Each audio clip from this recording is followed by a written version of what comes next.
Avis vascular centre మన దేశంలోనే the best varicose vein hospital. అంటే ఈ సినిమా సక్సెస్ అనేది మెగా కాంపౌండ్కి మీరు 2 హిట్లు ఇచ్చారు సార్. ఒకటి సుస్మితా కొనిదెల గారికి, నెక్స్ట్ చిరంజీవి గారికి.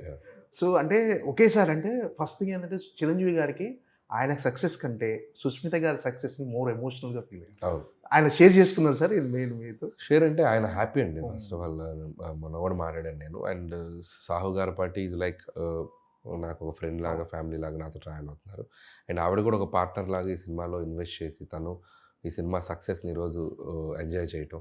అండ్ సుష్మిత గారు కూడా ఆఫ్టర్ సో మెనీ ఇయర్స్ నుంచి from so many years she's trying ఆయనతో ఒక మంచి ఫిల్మ్ ప్రొడ్యూస్ చేయాలని. సో అది ఈరోజు ఈ సినిమా ద్వారా జరగటం, అండ్ చేసే ఫస్ట్ సినిమాని ఎంత పెద్ద సక్సెస్ అవ్వటం, ఆ గోల్డ్ బాక్స్ ఎంటర్టైన్మెంట్స్ వాళ్ళకి ఒక ప్రాపర్ బూస్ట్ లాగా ఉంది ఈ సినిమా కూడా. సో ఆ విషయంలో నిజంగా ఆవిడ వెయిట్ చేసినందుకు ఆవిడ పేషెన్స్కి మంచి రిజల్ట్ వచ్చిందని అనుకుంటున్నాను. సార్ అంటే ఒక కొత్త కథ చిరంజీవి గారిని, అంటే కొత్త కథ కాకపోయినా చిరంజీవి గారిని ఎలా ప్రజెంట్ చేయాలో మీరు ఏదైతే అనుకున్నారో అది చూపించేశారు.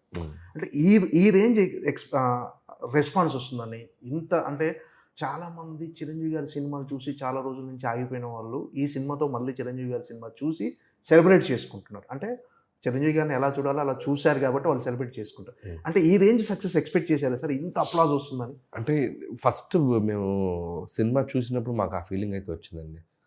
సినిమా రిజల్ట్ ఎంత పెద్ద హిట్ అవుతుంది పక్కన పెడితే, ఈ సినిమా చూశాక చిరంజీవి గారిని మాత్రం గట్టిగా సెలబ్రేట్ చేసుకుంటారు అనేది అనిపించింది. టు బీ హానెస్ట్ అనిపించింది, టీం అందరికీ అనిపించింది. సో అది అలాగే ఈరోజు ఆడియన్స్ అంత పెద్ద ఎత్తున రిసీవ్ చేసుకున్నారు. ఎంత రిసీవింగ్ ఉంటే అంత రెవెన్యూ ఉంటుంది కాబట్టి బోత్ ప్యారలల్గా జరిగిపోయాయి. అంటే ఈ సక్సెస్ అనేది అంటే సక్సెస్ఫుల్ వచ్చిన అందరూ మిమ్మల్ని హిట్ మిషన్ ఇవన్నీ చాలా అంటే ఇవన్నీ ఇలా పిలవటం అనేది మీలో బాధ్యత పెంచింది అనుకుంటున్నారా, కొంత బరువుగా ఫీల్? అంటే బాధ్యత కంటే కూడా ఇంకాస్త ఎనర్జీ బూస్ట్ అవుతుంది. ఇంకా ఏదైనా బెటర్గా చేయాలి, ఇంకా బాగా చేయాలి, దీని తర్వాత ఎలాంటి సినిమా చేయాలి అని చెప్పి ఇంకొద్దిగా కిక్ వస్తుంది. So success always gives that energy. So దాన్ని మనం ప్రాపర్గా యూటిలైజ్ చేసుకుంటే will be in that same track. So అదే ఆ ప్రాసెస్లోనే ఉన్నాను. సో ప్రతిదీ మైండ్లోకి తీసుకోవాలి, ఎంతవరకు తీసుకోవాలి అంతవరకు తీసుకోవాలి.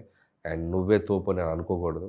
సో ఆల్వేస్ నన్ను నేను క్రిటిసైజ్ చేసుకుంటా, అనలైజ్ చేసుకుంటా, 1-4 సార్లు క్రాస్ చెక్ చేసుకుంటాను. సో కరెక్ట్గా ఆలోచిస్తున్నాను, కరెక్ట్గా వెళ్తున్నాను. ఇంత నా మీద నాకే ఒక పెద్ద అనాలిసిస్ జరుగుతూ ఉంటుంది. సో ఆ సెల్ఫ్ అనాలిసిస్ ఉన్నప్పుడు డెఫినెట్లీ ఈ సో కాల్డ్ అవి వచ్చినప్పుడు ఆ టైంకి హ్యాపీ ఫీల్ అయ్యి వదిలేసి ముందుకు వెళ్ళటమే. సో ఇమీడియట్గా సినిమాతో పాటు వాటికి డిటాచ్ అయిపోయి మళ్ళీ నెక్స్ట్ సబ్జెక్ట్ స్టార్ట్ చేయడం. అంటే సార్ అంటే మీరు ప్రతి సినిమాకు కూడా అంటే ఒక బ్లాక్ బస్టర్ వచ్చిన తర్వాత కూడా నెక్స్ట్ ఈ సినిమాకు అంతే కష్టపడుతున్నారు.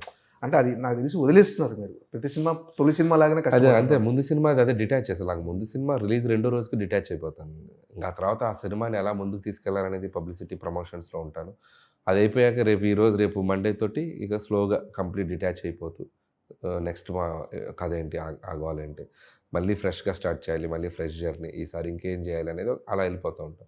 అదే సక్సెస్ మన మైండ్లో హ్యాంగ్ ఓవర్ ఉంటే మన డెసిషన్ మేకింగ్ కానీ మన స్టోరీ సెలెక్షన్ కానీ ఇట్ విల్ ఎఫెక్ట్.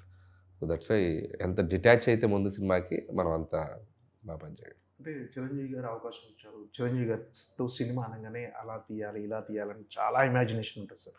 కానీ దాన్ని కంట్రోల్ చేస్తూ అంటే ఎలా చూపించాలో అంతవరకే చూపిస్తూ, ఎంత కామెడీ చేయాలో అంతే కామెడీ చేస్తూ, నిజంగా ఒక రకంగా ఈ సినిమా కత్తి మీద సాము లాంటిది. ఒక రకంగా చిరంజీవి గారితో కొంచెం శృతి మించినా కూడా చిరంజీవి గారితో ఇలా చేయించాడని ఒక విమర్శలు కూడా వచ్చాయి సార్. కానీ ఎక్కడ కూడా బ్యాలెన్స్ తప్పకుండా ఎలా కుదిరింది సార్ అసలు?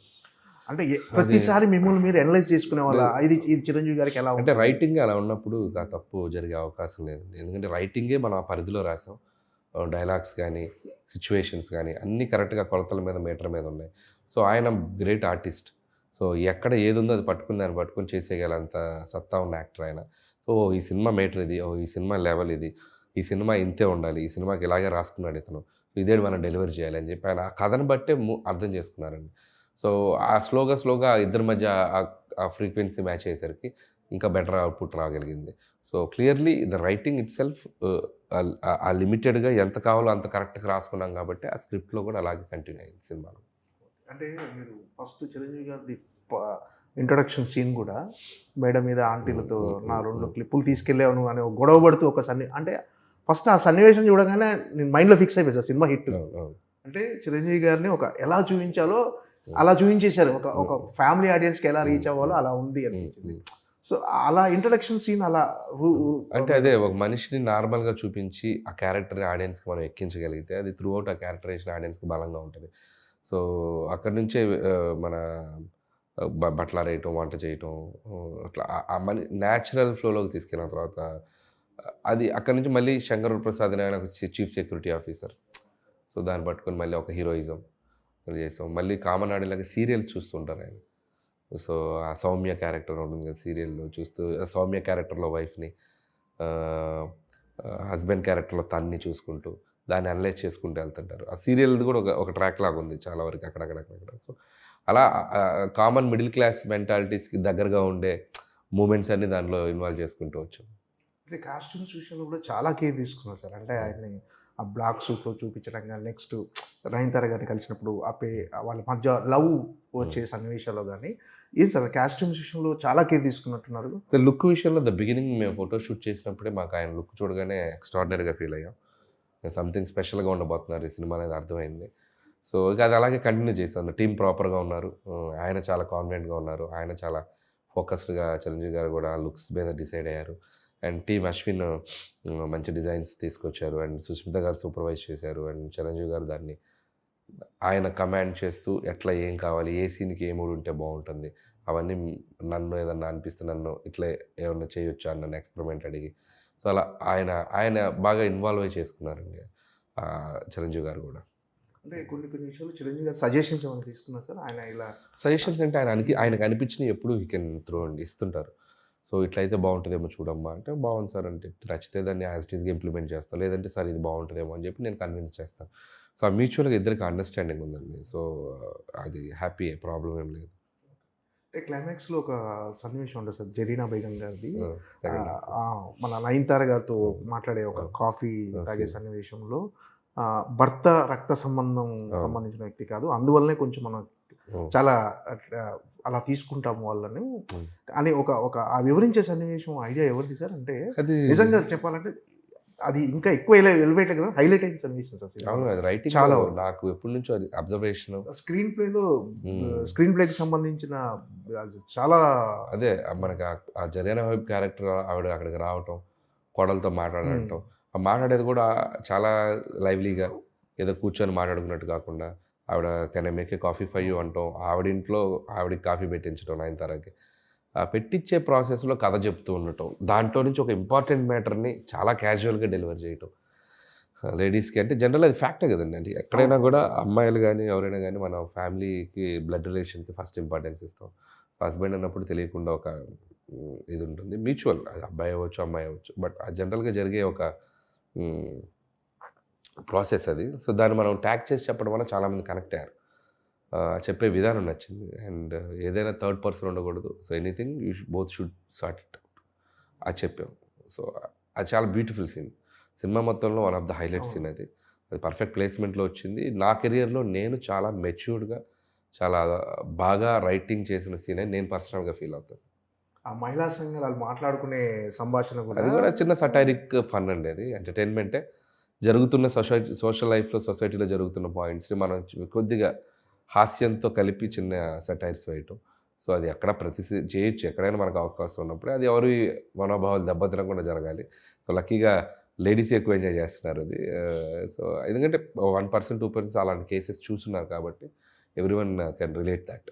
మన చిరంజీవి గారు కూడా ఇంటర్వ్యూలో చెప్పారు సార్, సురేఖ గారు మేడం అది బాగా ఎంజాయ్ చేశారు. అవును, అదే చెప్తున్నాను కదా, చాలామంది ఎంజాయ్ చేశారు అది. సో అది కూడా one of the highlight film. Okay, అంటే మెయిన్గా అంటే ఈ సినిమాలో మీకు మెయిన్గా టఫ్ అనిపించిన పార్ట్ ఏంటి సార్? అంటే చిరంజీవి గారితో సాంగ్ అంటే first situation song hook step లేదు, దాని ముందు వేరే సాంగ్లో ఉంది. ఆ సాంగ్ని మార్చడమే పెద్ద టఫ్ అనిపించింది నాకు. దాన్ని చిరంజీవి గారి టైమింగ్లోకి తేవాలి. ఒక గ్యాంగ్ లీడర్లో చిక్కు చేయలేం. ఒక ఇంట్రడక్షన్ సాంగ్ వస్తే చిరంజీవి గారి దప్పట్లో బద్దలైపోయాయి థియేటర్స్. రౌడీల్లో కానీ, సో గరాణ మొగుడులో కానీ, బంగారు కొడపెట్టి ఒక ఇంట్రడక్షన్ సాంగ్ ఎనర్జీ కావాలి అనే దాంట్లో చాలా స్ట్రగుల్ అయ్యాం. ఆ స్ట్రగుల్ అయిన దాంట్లో వచ్చిన పాటే హుక్ స్టెప్. అది మోడర్న్గా ఈ జనరేషన్కి బాగా రీచ్ అయ్యేలా అది బాగా వచ్చింది. అది వచ్చాక మీకు రిలీజ్ అయ్యాక తెలియకుండానే ఒక వైబ్ క్రియేట్ అయింది సినిమాకి. అది క్యారీ ఫార్వర్డ్ చేసాం. అంటే హుక్ స్టెప్ పాట కంటే ముందు ఒకలా ఉంది, హుక్ స్టెప్ పాట వచ్చిన తర్వాత ఒకలా ఉంది. అదే చెప్తున్నాను, ఆడియన్స్కి ఒక ఎక్సైట్మెంట్ క్రియేట్ అయింది. ఓ ఫ్యాన్స్‌కి కూడా ఈ సినిమా ఏదో మామూలు సినిమా కాదు, దీంట్లో మ్యాటర్ చాలా వేరేలా ఉండబోతుందని చెప్పి వాళ్ళు ప్రిపేర్ అయ్యి వచ్చారు. సో వాళ్ళ అంచనాలకు అందుకుంది సినిమా ఈరోజు అద్భుతమైన విజయం సార్. చిరంజీవి గారితో ఉన్న ఆ ట్రావెలింగ్ ఎలా ఎంజాయ్ చేశారు? అంటే సినిమా డే 1 నుంచి సినిమా చిరంజీవి గారితో కథ చర్చల దగ్గర నుంచి మొదలైన జర్నీ ఈరోజు రిలీజ్ అయ్యే వరకు మా ఈక్వేషన్ మా ఇద్దరి మధ్య ఒక బాండింగ్ కానీ చాలా పీక్ చేరుకుందని చెప్పాలి. ఇద్దరం చాలా జెల్ అయ్యాం. ఇద్దరం ఒకళ్ళ మీద ఒక బిలీఫ్ ఉంది. ఇద్దరికి ఒకళ్ళకొక అండర్స్టాండింగ్ ఉంది. సో చాలు ఇది ఒక అచీవ్మెంట్లా ఫీల్ అవుతున్నాను నేను. More than a blockbuster, more than a success, I got that a personal space with Chiranjeevi garu. That's enough for me. అంటే ప్రివ్యూ చూసిన తర్వాత వెంటనే చిరంజీవి గారు ఇంటికి వెళ్ళిపోయారు. ఆ మూమెంట్స్ ఎలా ఉన్నాయి? Moments extraordinary. And the moment, first moment cinema release అయ్యి అది ఆ పెద్ద హిట్ అని తెలిసాక ఆయన కలవటం, ఆయన అలా హగ్ చేసుకోగానే ఆయన చిన్న నేను అఫెక్షనేట్గా ఆయన నన్ను ప్యాంపర్ చేశారు. అది బ్యూటిఫుల్ మూమెంట్ నా కెరియర్లో. రామ్ చరణ్ గారు సినిమాని బాగా ఎంజాయ్ చేశారు. అందరూ రామ్ చరణ్ గారు ఫ్యామిలీ అంతా బాగా ఎంజాయ్ చేశారు. రామ్ చరణ్, బుచ్చి అందరూ కలిసి వెళ్ళారు టీం. ఆ రోజు పార్టీలో కూడా రామ్ చరణ్ గారు చాలా ఎక్సైటెడ్గా మాట్లాడారు. చాలా బాగా నచ్చింది ఫిల్మ్, బాగా డీల్ చేసావు, అండ్ డాడీని అసలు ఇలా ఈ స్పేస్లో తీసుకొచ్చి అండ్ అంత సటిల్గా అంత ఫన్ జనరేట్ చేసావు. At the same time emotional scenes బాగున్నాయి, చాలా బాగా చెప్పారు. మహేష్ బాబు గారు మహేష్ గారు కాల్ చేశారు, మాట్లాడారు. ఆయన చాలా హ్యాపీ. అల్లు అర్జున్ గారు ఆయన ట్వీట్ చేశారు, ఆయన కాల్లో మాట్లాడారు. చాలామంది ఈసారి ఈ సినిమాకి they felt so happy, and directors కూడా చాలామంది కాల్ చేశారు. సో అందరికీ వాళ్ళ పాజిటివిటీ, ఈ సక్సెస్ని వాళ్ళు తీసుకునే విధానం మాత్రం చాలా సంతోషం ఇచ్చింది. పర్సనల్గా మీకు ఈ సక్సెస్ అనేది ఎలాంటి సాటిస్ఫాక్షన్ ఇచ్చింది? పర్సనల్గా, వ్యక్తిగతంగా, కెరీర్ పరంగా మీరు ఒక 100 మెట్లు ఎక్కారు, అది కానీ పర్సనల్గా నాకు చిరంజీవి గారికి ఒక ఎటువంటి డిస్కషన్స్ లేని, ఎటువంటి ఒక పాయింట్ చేసే లేని, ఇట్లాంటి లేని ఒక సినిమా తీయాలి, ఆయన్ని అందరూ సెలబ్రేట్ చేసుకోవాలి. అతని అభిమానులే కాదు, చిరంజీవి గారిలా చూసి ఇష్టపడిన చాలామంది ఉంటారు కామన్ ఆడియన్స్. వాళ్ళు కూడా ఈ సినిమాని సెలబ్రేట్ చేసుకోవాలి, ఆయన చూసి వావ్ అనాలి అనేదే అనుకున్నానండి. That is the only thing I felt, and అదే ఎగ్జిక్యూట్ చేశాను. ఈరోజు అదే నాకు ఒక సూపర్ ఫీలింగ్, అంటే ఈ సినిమా తాలూకు మాత్రం. అండ్ అందరికీ మళ్ళీ మన చిరంజీవి గారంటే ఇది అనే ఇంకొక టైప్లో పరిచయం చేయగలిగాను. అది ఈరోజు అందరికీ రీచ్ అయ్యింది. So that is the most happiest thing.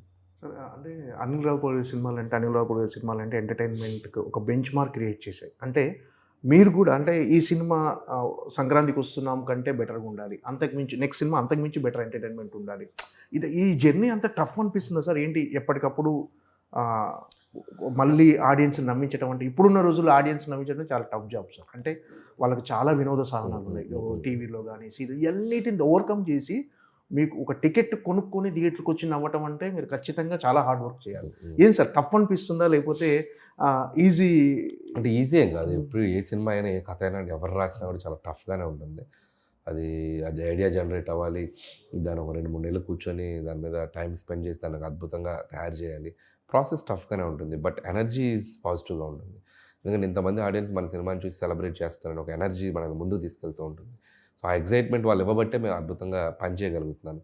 So credit అంటే వాళ్ళకే ఇవ్వాలి నేను. సో వాళ్ళ రిసీవింగ్ లేకపోతే నా సైడ్ నుంచి వర్క్ అంత బాగా హ్యాపీగా చేయలేను నేను. సో ఆ రిసీవింగ్ ఉంది కాబట్టే సో ప్రతి సినిమా టు సినిమా నన్ను నేను మార్చుకోవడానికి, ఏదో ఇంకోలా ట్రై చేయడానికి, ఈ హీరోతో ఇలా చేద్దాం, ఆ హీరోతో ఇలా చేద్దాం, చేసినట్టే మళ్ళీ చేయొద్దు, చేసిన గెటప్పే మళ్ళీ వద్దు, చేసిన క్యారెక్టరే మళ్ళీ వద్దు, ఇలా 1-4 అనాలిసిస్ చేసుకుంటూ వెళ్తాను. ఎందుకంటే ఆడియన్స్కి సేమ్ చూపిస్తే ఆ బోర్ ఫీల్ అయ్యే ప్రమాదం ఉంది, చూపించిన సినిమానే చూపించాడనే ప్రమాదం ఉంది. సో అవి కేర్ తీసుకుంటాను. సో అందుకే ఈసారి సీక్వెల్ చేయకపోవడానికి కూడా కారణం అదే. ఎందుకంటే మళ్ళీ అవే క్యారెక్టర్స్ ఆడియన్స్కి ఇంకొక ఫ్రెష్ కథ ఏదైనా చెప్దాం అనే ఒక ఫీలింగ్లో ఉన్నాను. ఈ 9 సినిమాల్లో మీకు బాగా కష్టపడిన కథ కానీ, అంటే ఎక్కువ టైం తీసుకున్న కథ ఇది సార్? అంటే కష్టపడిన కథ అంటే ప్రతి సినిమాకి స్ట్రగుల్ ఉంటుందండి, ప్రతి సినిమాకి ఎక్కువ టైం తీసుకొని డెఫినెట్గా హీరోకి తగిన విధంగా బాడీ లాంగ్వేజ్ తగిన విధంగా అంటే కొద్దిగా భగవంత్ కేసరి అనేది కొద్దిగా కాంప్లికేటెడ్ స్క్రిప్ట్ అండి. అది చాలా డ్రామా, అందుకని ఫన్ తక్కువ, మొమెంటరీ సోషల్ కంటెంట్ ఉంది, ఒక విలన్ కాన్ఫ్లిక్ట్స్, దాంట్లో మళ్ళీ ఫ్లాష్ బ్యాక్లు, కొద్దిగా వెయిట్ ఉన్న కథ అంటే కొద్దిగా భగవంత్ కేసరి. లోడ్ ఎక్కువ ఉంటుంది ఆ కథలో. అండ్ సర్లేరు నీకెవరు, అది కూడా అంతే. ఈ 2 కథలు బాగా లోడ్ ఎక్కువ ఉన్న కథలు నేను చేసిన సినిమాలు. ఇవి 2 కొద్దిగా టఫ్ అనిపించినాయి స్క్రిప్టింగ్లో. మిగతావన్నీ lighter vein scripts, but treatment కష్టంగా ఉంటాయి. ఇవి కథ కష్టంగా ఉంటుంది, ఇవి ట్రీట్మెంట్ కష్టం. వీటికి ఉండే కష్టాలు వీటికి ఉంటాయి, వాటికి ట్రీట్మెంట్ చాలా ఈజీ. కథ క్రియేట్ చేయడం కష్టం ఉంటుంది. సో సో ఏ కష్టం ఆ కష్టమే. బట్ లోడ్ ఎక్కువ తీసుకుంది ఆ 2 సినిమాలు. సార్ అంటే మామూలుగా కామెడీ కథల్లో చాలామంది ఏమంటారంటే లాజిక్లు ఉండదు. హ్మ్. అంటే కొన్నిసార్లు మన సినిమాలో కూడా కొన్ని విమర్శలు వస్తుంటాయి కొంతమంది చేసేవాళ్ళు. అంటే కథలలో కొంచెం లాజిక్ ఉండదు. ఇప్పుడు సీఎంని కలవడానికి ఒక ప్రోటోకాల్ ఉంటుంది. ఇప్పుడు సెంట్రల్ మినిస్టర్ కూడా ఒక ప్రోటోకాల్ ఉంటుంది. ఇలాంటివి నిజంగా అవసరమా సార్ ఒక కథలో, కామెడీ కథల్లో లాజిక్లు అనేవి? ఉంటే నేను ఎక్కడ లాజిక్ మిస్ అయ్యి చేయలేదండి ఈ సినిమా. మోస్ట్ ఆఫ్ ద టైమ్స్ లాజిక్‌గానే ఉంటది. ఎక్కడ టేక్ ఇట్ ఫర్ గ్రాంటెడ్‌గా చేయలేదు. చాలా అథెంటిక్‌గానే ఉంటాయి. ఒకటి 2 చిన్నయి ఏదైనా ఉంటే ఫన్ కోసం అడ్వాంటేజ్ తీసుకుంటాను తప్ప, మేజర్‌గా కూడా ఎక్కడ ఇది చేయలేదు. సంక్రాంతిలో కూడా అంత కామెడీ సినిమాలో కూడా ప్రాపర్ సీఎంలు అలా పెట్టినా కూడా ప్రాపర్‌గానే ప్రోటోకాల్‌గానే తీసుకెళ్ళాం. ఎక్కడ అంత ఈజీగా చేయలేదు. ఇందుట్లో కూడా ఎక్కడ లాజిక్ అయితే బ్రేక్ చేయలేదు. మోస్ట్ ఆఫ్ ద టైమ్స్ 90% కరెక్ట్‌గానే వెళ్తాం. ఇంకా ఏదన్నా 1, 2 చోట్ల అంటే ఇక ఫన్ కోసం మిస్ అవుతాం. అంటే జనాలు ఎంటర్‌టైన్ చేయడమే లక్ష్యంగా ఉన్నప్పుడు ఈ చిన్న చిన్న లాజిక్ అవి ఆటోమేటిక్‌గా ఫ్లోలో వెళ్ళిపోతాయండి. స్టిల్ బట్ మనం టేక్ ఇట్ ఫర్ గ్రాంటెడ్‌గా చేయకూడదు తప్పులు. అవి కూడా నేను చేయను. మాక్సిమం లాజికల్‌గా ఉండడానికే చూసుకుంటాం. సో అది కరెక్ట్‌గా చూసేటప్పుడు కూడా ఇది ఆర్గానిక్‌గా కనపడాలి. సో మనం ఇదేంటి ఇలా జరుగుద్దా? ఎట్లా వెళ్తారు అనే ఫీలింగ్ రాకూడదు. మాక్సిమం అలా ఆర్గానిక్‌గా తీసుకెళ్తేనే అది నమ్ముతారు ఆడియన్స్. మన అనిల్ రావు గారి సినిమాలంటే తెలుగులో ఒక ఫ్యాన్ బేస్ ఉంది. డెఫినెట్‌గా ఎంటర్‌టైన్ చేస్తాడు. మినిమం గ్యారంటీ సినిమా అనే ఒక బ్రాండ్ ఉంది సార్. అంటే ఇప్పుడు అందరూ పాన్ ఇండియా సినిమాల వైపు వెళ్తున్నారు. అంటే మీకు ఆ ఆలోచన లేదా సార్ ఒక పాన్ ఇండియా కథను అంటే తయారు చేసి? As of now I'm very happy with this regional and rooted films and చాలా బాగుంది. అండ్ తెలుగు ప్రజల మధ్య తిరిగే క్యారెక్టర్లు, వాళ్ళ మధ్య జరిగే కథలు, ప్రేక్షకులకి దగ్గరగా రిలేటబుల్ చేసుకునే పాత్రలు, వాళ్ళని వాళ్ళు ఐడెంటిఫై చేసుకునే సన్నివేశాలు, దానివల్ల వాళ్ళు దాన్ని సెలబ్రేట్ చేసుకునే విధానం, ఇవన్నీ నాకు బాగా హ్యాపీనెస్ ఇస్తుంది. సో యాజ్ ఆఫ్ నో మైండ్కి ఇది కరెక్ట్ అనిపిస్తుంది. ఫ్యూచర్లో డెఫినెట్లీ ఇవే ఎక్కువ కాలం చేయలేను కాబట్టి ఎక్కడో చోట ఒక పాత్ బ్రేక్ చేయాలి, ఎక్కడో చోట ఒక బ్రేక్ చేసి ఇంకొక జోనర్ సినిమా చేయాలి. అది ఎప్పటికప్పుడు 100% చేస్తాను. ఇవే చేసుకుంటూ వెళ్తాను నేను ఎప్పుడు చెప్పను. I'm ready to do any genre. Experiment చేయడానికి ముందు నేనే రెడీగా ఉంటాను. కాబట్టి I will do but not very soon. Sir Pavan Kalyan గారితో సినిమా అంటున్నారు. అది ఏవి ఇంకా ప్రాక్టికల్గా మెటీరియలైజ్ అవ్వలేదండి. అంటే టాక్స్ వినిపిస్తున్నాయి కానీ అండ్ ఏది కూడా మనం కాంక్రీట్గా వెళ్ళి కలిసి అట్లా జరగలేదు. సో అందుకని అది నేను చెప్పలేను. సో జరిగితే happy. I'm also waiting for that kind of opportunity. Let's see. అదే టైటిలే గమ్మత్తుగా ఉండబోతుంది చెప్పారు. అది త్వరలో చెప్తాం. త్వరలో చెప్తాం. త్వరగా టైం ఉంది. Okay sir, all the best. Thank you. మళ్ళీసారి సంక్రాంతికి బిగ్గెస్ట్ బ్లాక్ బస్టర్ కొట్టాలని thank you. Thank you so much. Thank you.